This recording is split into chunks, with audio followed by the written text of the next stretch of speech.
IIP के आंकड़े बस थोड़ी ही देर में आने वाले हैं। वैसे ये पहली बार है जब आईआईपी के आंकड़े शाम को आ रहे हैं। दरअसल सरकार ने इन आंकड़ों के रिलीज का वक्त बदल दिया है और अब ये 5:30 बजे के आसपास आएंगे।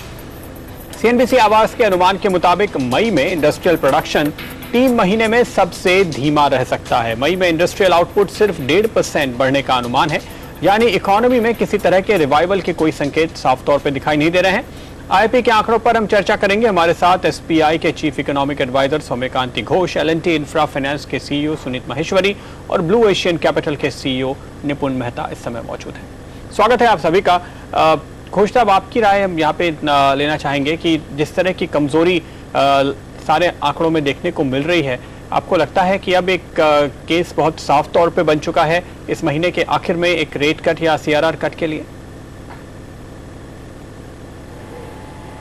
देखिए, वेरी ऑनेस्टली अगर आप मुझे पूछे रेट कट का, तो situation is always there is an option for rate cut. But अभी जो करंट मैक्रो इकोनॉमिक सिचुएशन है, rupee volatility and other factors, I think इस पे रेट कट करना थोड़ा सा मुश्किल लग रहा है जी। और इस बीच आंकड़े सामने आते हुए आईआईपी नेगेटिव 1.6% आया है। जो अनुमान था आधे % के आसपास का, उसकी जगह पे -1.6% का ये आंकड़ा सामने आता हुआ, तो साफ तौर पे अनुमान से भी काफी कमजोर आंकड़े निकल कर आए हैं। शायद इसको देखते हुए डॉक्टर घोष, अब आपको लगता है कि स्लो डाउन तो और भी ज्यादा सीवियर दिख रहा है?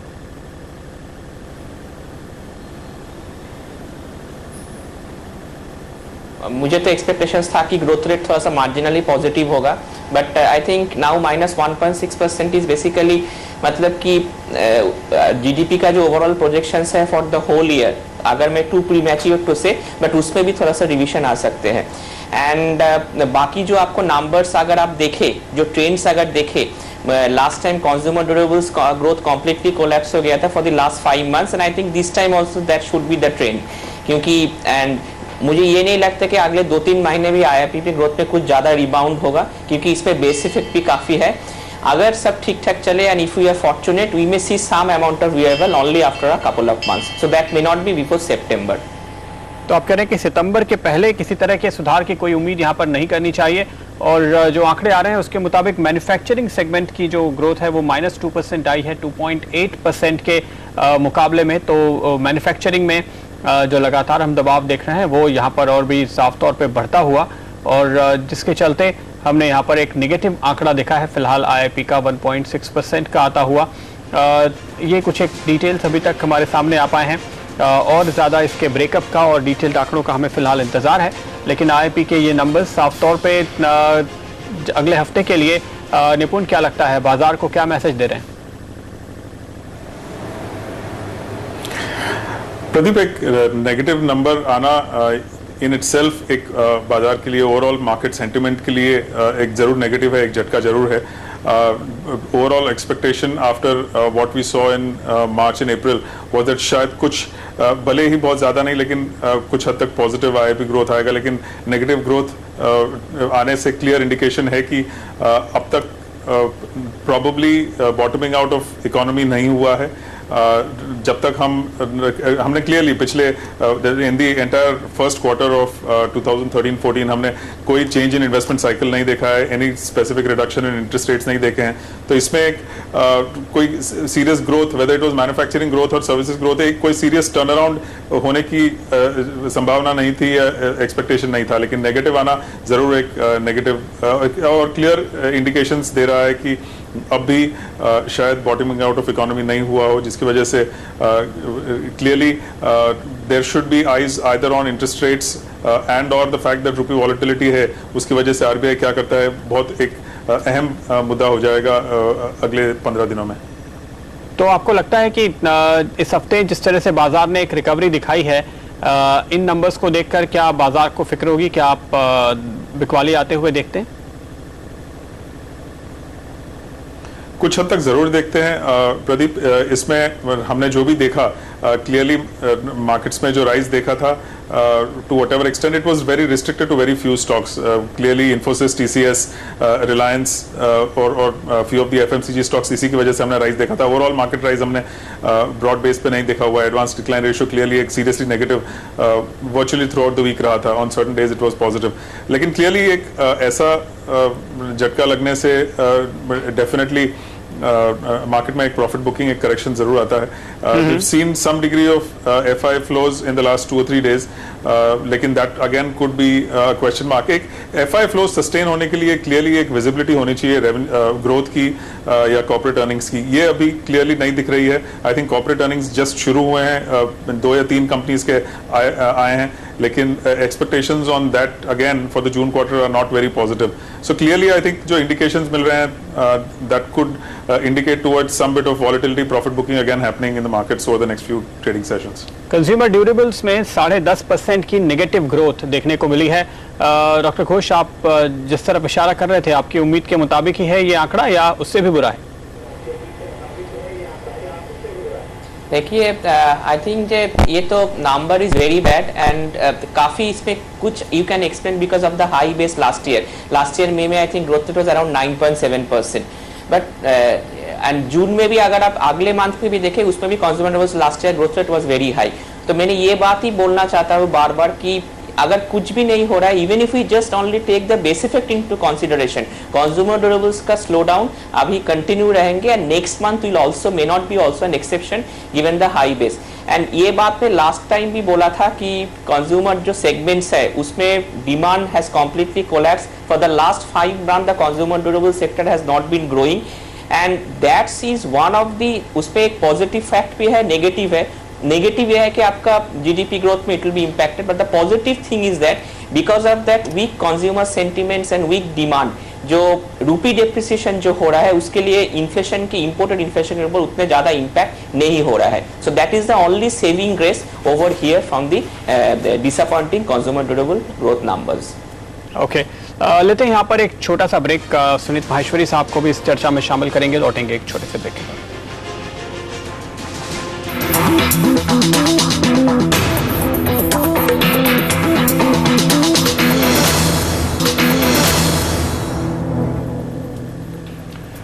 जिस तरह के आंकड़े इकोनॉमी से निकल कर आ रहे हैं, आईआईपी और भी कम से कम होता हुआ नेगेटिव आंकड़े आए हैं हमारे सामने मई महीने के लिए, और वो काफी हद तक बाजार की उम्मीद से भी बहुत ज्यादा कमजोर हैं, चिंता में डालने वाले हैं. मंदी बढ़ती जा रही है. दूसरी ओर महंगाई के, जो रिटेल महंगाई के आंकड़े आए हैं जून के, उसमें हम बढ़ोतरी होती हुई देख रहे हैं, चाहे वो गांव के आंकड़े हो या फिर शहरों के. यानी ग्रोथ कम हो रही है और महंगाई अभी भी कम होने का नाम नहीं ले रही है. ऐसी स्थिति में क्या विकल्प हैं आरबीआई के पास, सरकार के पास? इस पर हम चर्चा करेंगे. हमारे साथ एसबीआई के chief economic adviser Soumyakanti Ghosh, L&T Infra Finance के सीईओ सुनीत माहेश्वरी और ब्लू ओशियन कैपिटल के सीईओ निपुण मेहता मौजूद हैं. स्वागत है आप सभी का. डॉक्टर घोष, एक क्राइसिस जैसी सिचुएशन फिर बनती है अगर आप आईआईपी और महंगाई दोनों को मिलाकर देखें? देखिए, इन्फ्लेशन का जो ट्रेंड्स है, ये सीपीआई नंबर जो जून में आने वाला था, हमको इरादा था कि CPI numbers will be eight the same level और इनफैक्ट वो ऊपर जाएंगे बिकॉज ऑफ दी आपका जो रिसेंट जो स्पार्ट हुआ फूड प्राइसेस में, and which is not showing a declining trend. So that was expected. Now the important thing is that 2 दिन बाद जो WPI नंबर्स आएंगे, आई विल बी उसमें क्लोजली WPI नंबर्स को विल बी फॉलोइंग दैट कि उसमें अगर कुछ अपटिक आया WPI which is believe that कि अभी भी कंफर्टेबल है, लेस देन 5% है आरबीआई का comfort level, that may be actually a signs of an worry.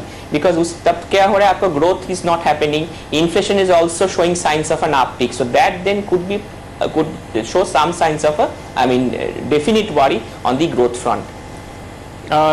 Maheshwari साहब, आपको भी लगता है कि आरबीआई वाकई इस समय एक मुश्किल की स्थिति में है? ग्रोथ के आंकड़े, आईआईपी के नंबर्स, जीडीपी के नंबर्स तो संकेत दे रहे हैं कि कदम उठाएं, लेकिन सीपीआई इन्फ्लेशन खास तौर पे आरबीआई गवर्नर को रोकेगी कोई कदम उठाने से? नहीं, मुझे तो यही लगता है कि एनर्जी प्राइसेस की वजह से, ऑयल, क्योंकि रुपी डॉलर रेट्स पे रुपी काफ़ी गिरावट आई है, तो ऑयल इंपोर्ट्स और कोल इंपोर्ट्स पे इस पर काफ़ी दबाव आएगा.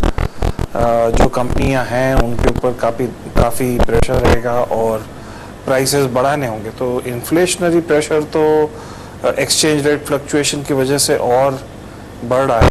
ऊपर से हमें इंडस्ट्री और खासकर इंफ्रास्ट्रक्चर सेक्टर में, कैपिटल गुड सेक्टर में अभी भी ग्रोथ नहीं दिखाई दे रही है, मंदी ही दिखाई दे रही है।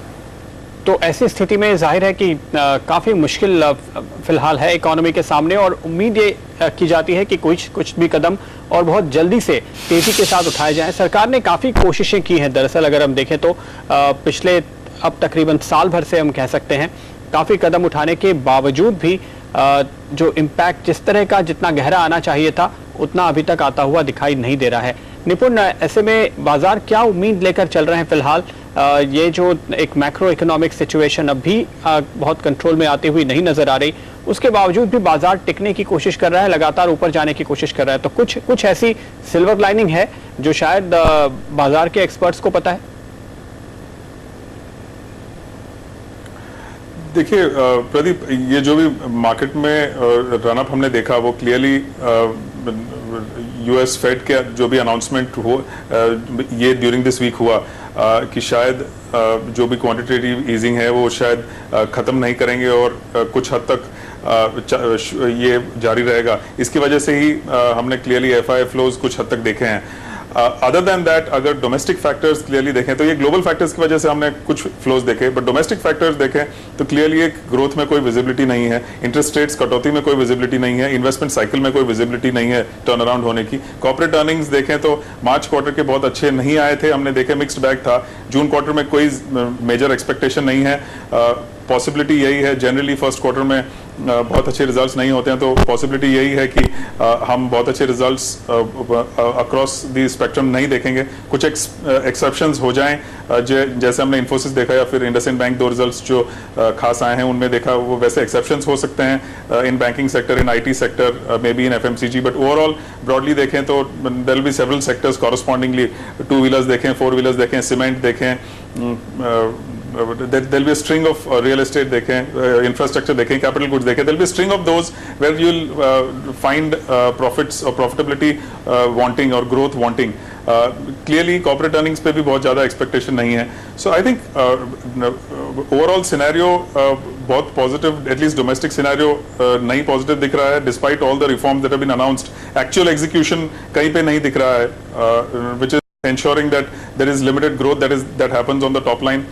Profitability में कुछ हद तक शायद कुछ कंपनीज ग्रोथ दिखा देती हैं because of may be change in input cost, reduction in commodity prices, लेकिन ओवरऑल देखें तो एक ट्रेंड, फॉलिंग ट्रेंड है, कोई बिजनेस कॉन्फिडेंस में चेंज नहीं आया है। तो clearly I think given that fact, हमने पहले भी जब first quarter of this calendar year में जब मार्केट में अपमूव देखा था, एफआई लिक्विडिटी की वजह से देखा था, पिछले कुछ ट्रेडिंग सेशंस में देखा है वो भी एफआई लिक्विडिटी की वजह से। अगर ये एक फैक्टर रिमूव कर दिया जाए तो overall sentiment doesn't remain very positive. So let's not go entirely by what happens in a few trading sessions because of liquidity and because of movement of a few individual stocks, जिसकी वजह से index support होता है। Overall it continues to show that there is a lack of confidence on the extent of GDP growth or economic growth that you might see within the economy. Doctor Ghosh, ऐसी स्थिति में अगर आप देखिए तो खास तौर पे जैसे कि हम नज़र डालें ब्रेकअप पे, कंज्यूमर ड्यूरेबल में हम देख रहे हैं 10-10.5% की एक डी ग्रोथ अगर देखने को मिली है, तो ओवरऑल ये क्या संकेत देता है? क्या आपको लगता है कि जो जीडीपी के अनुमान सरकार ने लगाए हैं तकरीबन 5.7% के आसपास, उनको भी हासिल करना मुश्किल होगा? देखिए यहाँ पर एक बात है कि गवर्नमेंट प्रोजेक्शंस अगर आप देखें तो that is 6.1 to 6.7% and the RBI projections is at that 5.7%. So basically and PMEC is projecting 6.4%.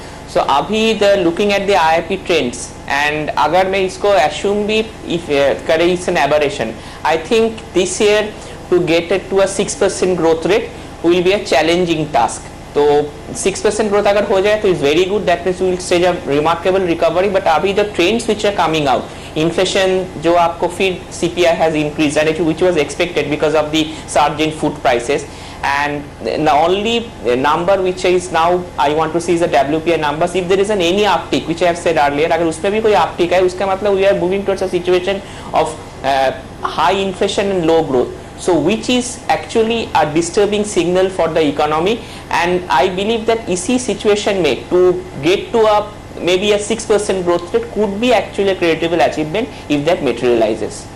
तो काफी मुश्किल है 6% की ग्रोथ हासिल करना इस स्थिति में, और आईआईपी के आंकड़े भले ही इस ओर इशारा करें कि कुछ कदम जल्द से जल्द आरबीआई को उठाने चाहिए, लेकिन सीपीआई के आंकड़े शायद उनके हाथ बांध सकते हैं।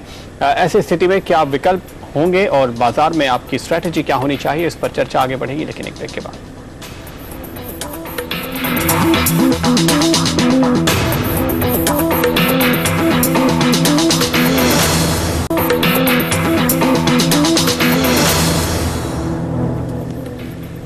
स्वागत है आपका एक बार फिर। हमारे साथ हमारे एक्सपर्ट्स बने हुए हैं और हम समझने की कोशिश कर रहे हैं आईआईपी के निराशाजनक निगेटिव 1.5% की गिरावट वाले जो आंकड़े सामने आए हैं, और उसके साथ साथ सीपीआई यानी रिटेल महंगाई दर की बढ़ोतरी के आंकड़े सामने आए हैं।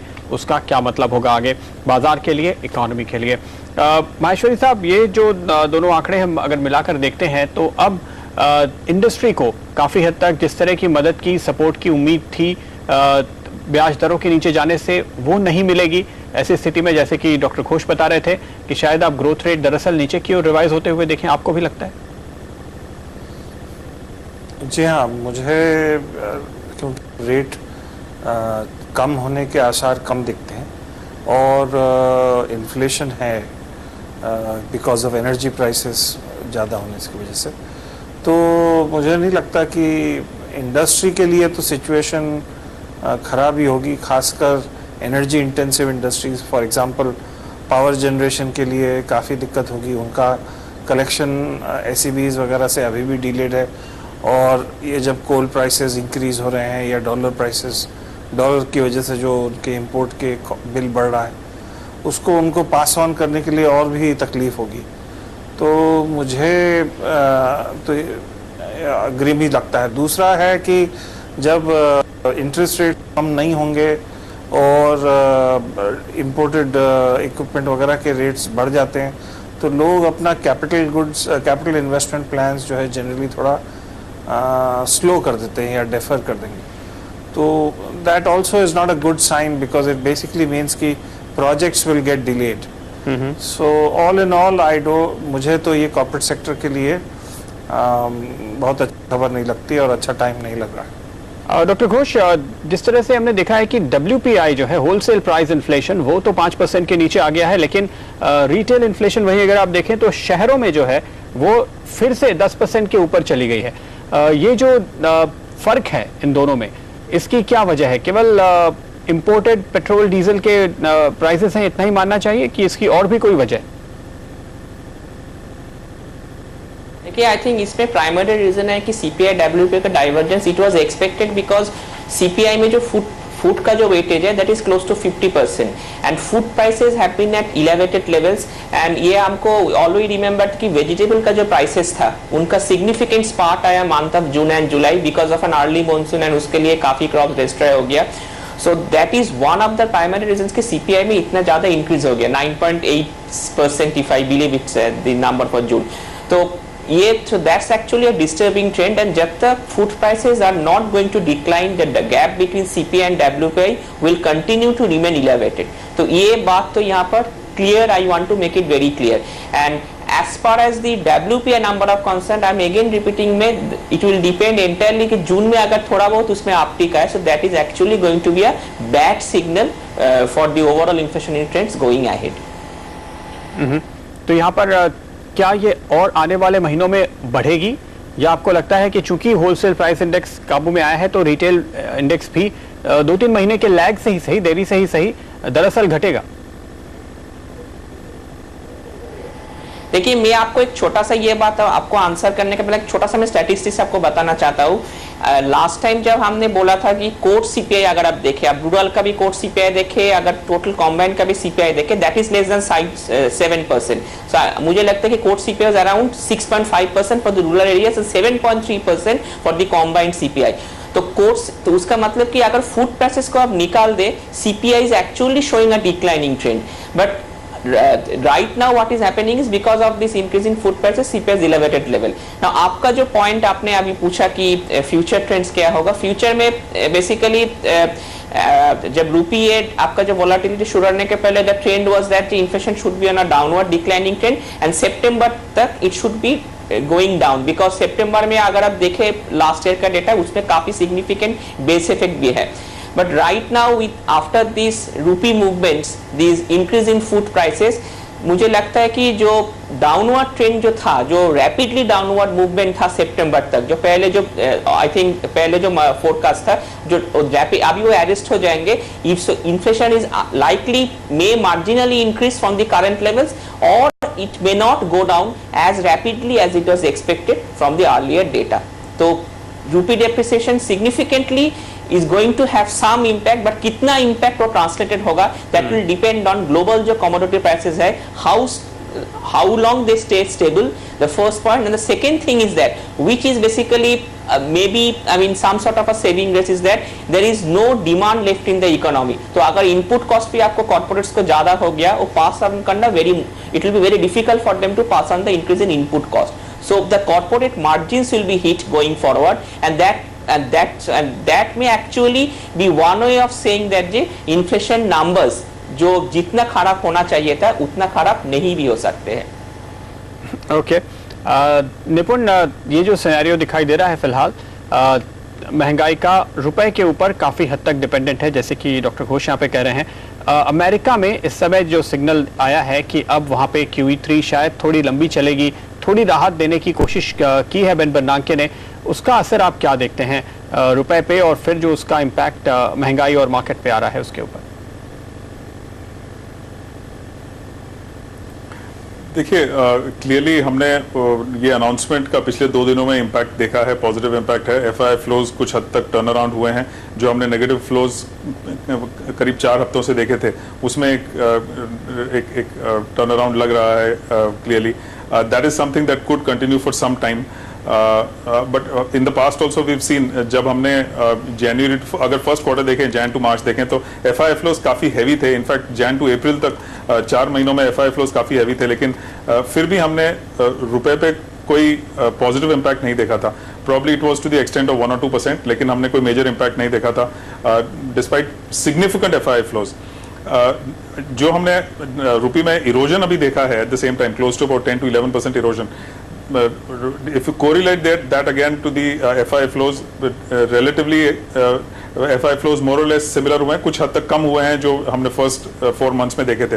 तो एक इम्पैक्ट, नेगेटिव इम्पैक्ट जब करेंसी आउटफ्लो हो रहा है तभी बहुत ज़्यादा हो रहा है, लेकिन जब इनफ्लोज हो रहे हैं तो at the same time you are not seeing the same kind of positive impact on the currency. So our expectation is probably even if you have decent FII flows, that might have a positive impact on the markets, but not necessarily any significant positive impact on the currency. शायद 1 या 2% से रुपये appreciate कर जाए, but nothing significant, nothing much above that.